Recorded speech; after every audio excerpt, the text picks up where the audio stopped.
International Crimes Tribunal orders to submit investigation report by 17 December in a genocide case filed against Sheikh Hasina. 13 people, including 9 former ministers of fascist Hasina government, produced before International Crimes Tribunal, showing them arrested over July-August genocide cases.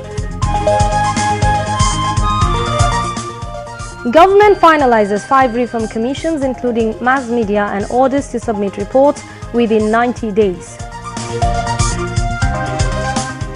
BNP Acting Chairman Tariq Rahman calls upon all, regardless of party affiliation, to support those affected during July-August mass movement and help their rehabilitation.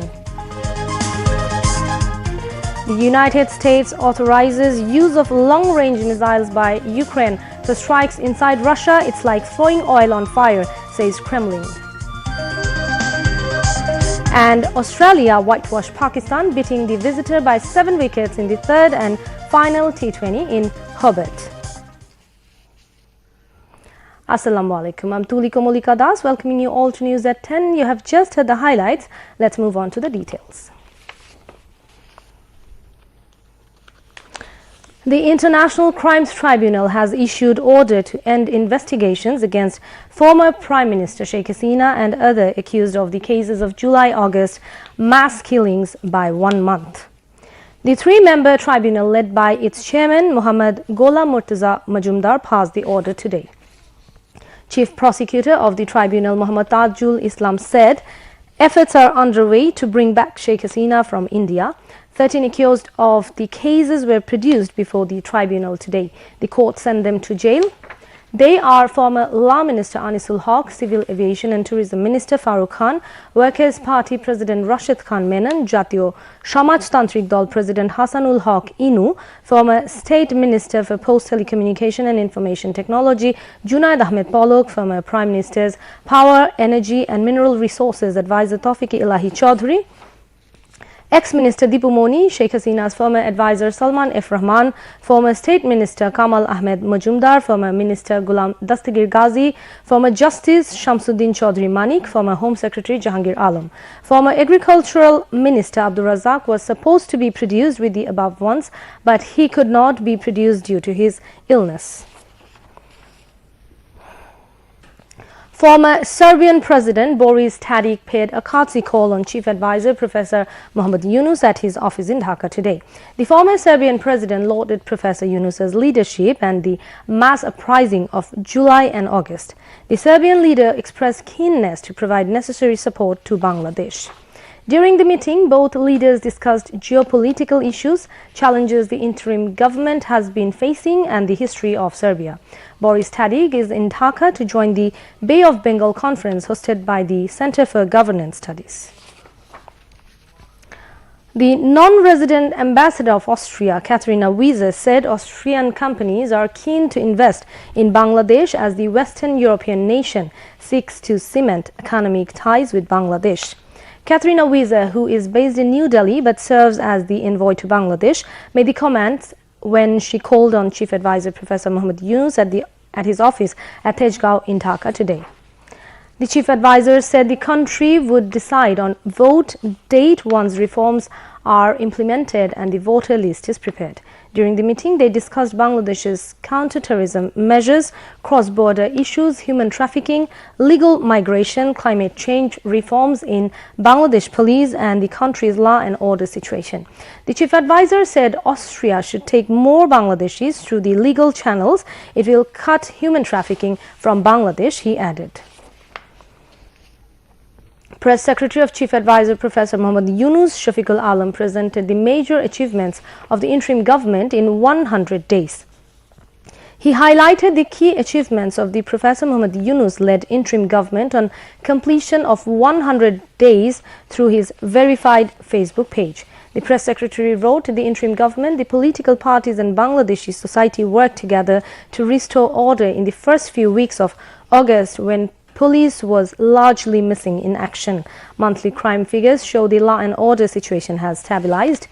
The interim government has invited a UN-led fact-finding mission to probe the massacres of July-August. It will be completely independent. The first report is expected early next month. Separately, the domestic ICT is investigating the murders. Hasina and her killing machines have been charged with murders. The interim government has ensured free treatment for the injured, announced 30 lakh taka each for the families of the martyrs, and created a foundation to look after the victims and families of martyrs for foreseeable future. Economy was on the verge of collapse when the interim government took over. In 100 days, foreign exchange reserve has made a comeback. Billions of dollars of international payment obligations were made without touching reserves. Exports rebounded with September shipments growing by 7% and October shipments by more than 20%. Banking sector has been stabilized. 10 reform commissions have been constituted. A search committee has been formed to hold a free, fair and neutral election by the Election Commission. Professor Yunus got unprecedented support from almost all countries. The multilateral agencies and bilateral donors have promised to lend more than $8 billion. Shafiqul Alam mentioned zero corruption during the period. Garment sector has been hit by localized unrest. The government has controlled the unrest successfully. Answer protests were peacefully managed without any troubles. A major new Rohingya crisis was managed without anyone realizing it. Professor Yunus has repeatedly made calls for the revival of SAARC. He also launched aggressive move for membership in ASEAN. Shafiqul Alam said people will see some of the finest books in the future on the kind of society they want to be. Head of Police Reform Commission Sarfaraz Hussain said the Commission has proposed to lift the provision of political identity in police verification of job seekers. He informed this to journalists after his first meeting with Home Advisor Lieutenant General retired Muhammad Jahangir Alam Chaudhry at the Secretariat this afternoon. Police Reform Commission Advisor DIG of Police retired Sheikh Sajjad Ali was present among others. Talking to the journalists, the head of Police Reform Commission said the national identity card should be the standard of verification in case of police verification. Informing the Commission proposal to amend the Section 54, Sarfaraz Hussain said police will have to follow the High Court directive to arrest and remand any individual.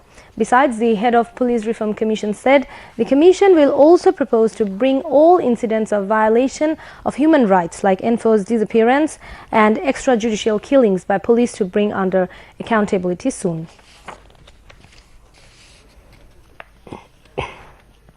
A delegation of UNDP led by international legal expert Professor Dr. John Baratta Mir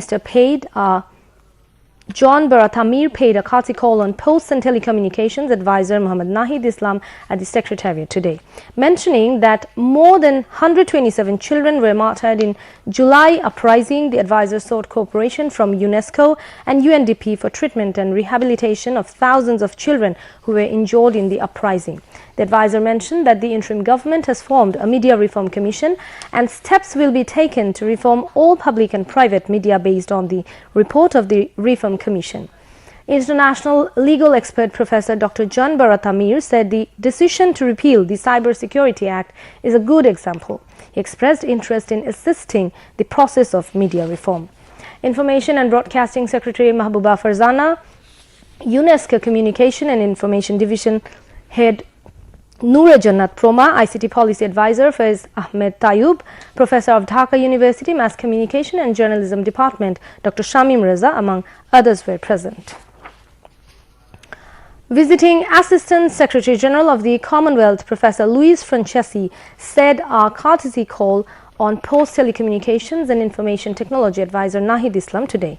During the meeting, Professor Louis Francesi assured the Commonwealth's support in all possible ways to the ongoing reform initiatives of the interim government, including reform of the electoral process. He stressed the Commonwealth's commitment to work with the interim government to build a disparity-free, inclusive and prosperous Bangladesh, mentioning that the interim government has received support from all over the world. Advisor Nahid Islam said that the current interim government is not a caretaker government, it is a revolutionary government, so it is not the job of this government only to hold elections. He said various reform commissions have already been formed for institutional reforms, after which elections will be held. Mentioning that the trial process of the genocide that took place in the July-August mass upsurge is underway, the advisor sought the cooperation of the Commonwealth to complete the trial process impartially. The government has finalized 5 reform commissions, including the media. The other commissions are Health Sector Reform Commission, Labour Reform Commission, Women Affairs Reform Commission and Local Government Reform Commission. Separate notifications have been issued forming the commissions. The government has formed an 11-member Media Reform Commission headed by journalist Kamal Ahmed. Besides, a 10-member Labour Reform Commission headed by Syed Sultanuddin Ahmed, a 12-member Health Sector Reform Commission headed by Professor A.K. Azad Khan, a 10-member Women Affairs Reform Commission headed by Shirin Parvin Haq, and an 8-member Local Government Reform Commission headed by Professor Tofail Ahmed were formed. The members of the Media Reform Commission are Professor Giti Ara Nasrin, Shamsul Haq Zahid, Akhtar Hussain Khan, Syed Abdul Ahmed, Fahim Ahmed, Jimmy Amir, Mustafa Shabuj, Titu Datta Gupta and Student Representative Abdullah Al Mamun. The members of the Labour Reform Commission are Dr. Mahfuzul Haq, Dr. Zakir Hussain, Tapan Datta, Advocate A.K.M. Nasim, M. Kamran, T. Rahman Chaudhry, Ashikul Alam, Shakil Akhtar Chaudhry, Taslima Akhtar and a student representative. The members of the Health Sector Reform Commission are Dr. Muhammad Zakir Hussain, Professor Liaquat Ali, Dr. Saiba Akhtar, Dr. Naila Zaman Khan, Dr. M.M. Reza, Dr. Muzahirul Haq, Dr. Azharul Islam, Dr. Syed Muhammad Akram Hussain, Dr. Syed Atikul Haq, Dr. Ahmed Ehsanur Rahman and Dr. Umar Afif. The members of the Women Affairs Reform Commission are Mahin Sultan, Sarah Hussain, Fauzia Karim Firoz, Kalpana Akhtar, Halida Hanum, Akhtar Sumaya Islam Nirupa, Dewan Firdausi Sultana and student representative Nishita Zaman Niha. The members of the Local Government Reform Commission are Dr. Firdaus Arfina Osman, A.M.M. Nasiruddin, Advocate Abdur Rahman, Dr. Mahfuz Kabir, Masuda Khatun Shephali, Dr. Muhammad Tariqul Islam and a student representative. The reform commissions will have to submit report to the Chief Advisor within 90 days from the beginning of their work. Chief Advisor's Press Secretary Shafiqul Alam said crime was less in September-October this year than the same period of the last year. He was speaking at a press briefing on contemporary issues at the Foreign Service Academy in the capital this evening. The press secretary also urged the students of Titumir College to remain calm. He also expressed hope that the problem would be resolved soon. The press secretary said the government is trying to keep the prices of essential commodities at a tolerable level. Deputy Press Secretaries Apurba Jahangir and Azad Majumdar was also briefed reporters at the press briefing. Replying to a question about the unpleasant incident with law advisor Dr. Asif Nazrul in Geneva, Apurba Jahangir said the Geneva incident is being investigated. Legal action is being taken against those involved. Replying to a query, Deputy Press Secretary Azad Majumdar said accreditation cards were given to party workers during the tenure of the fallen government and their cards were cancelled on various allegations. He said eligible people can reapply for the card if the application is considered. They will get the card, he added. Maulana Abdul Hamid Khan Bhashani did politics throughout his life, standing by the oppressed and deprived people. He kept himself away from the power despite his massive popularity. In his 96-year life, Maulana Abdul Hamid Khan Bhashani fought against imperialism and capitalism. He did not assume the post of Chief Minister of Assam despite being the chief of Muslim League in the state. Maulana Abdul Hamid Khan Bhashani planted the seed for the self-rule of the East Bengal. Bangladesh approached the great independence following the path of Maulana Bhashani and other leaders. BNP Acting Chairman Tariq Rahman has urged all, irrespective of party affiliation, to stand beside the injured in the July-August mass upsurge and stay beside them in their rehabilitation. He made the call while speaking virtually at a function to distribute wheelchairs among the disabled and destitute people of the July mass uprising organized by Amra BNP Poribar at the National Press Club Auditorium today. BNP Senior Joint Secretary General Ruhul Kabir Rizvi and Treasurer M. Rashiduzzaman Millat, among others, spoke at the program held with President of the organization, Atikur Rahman Rumon, in the chair.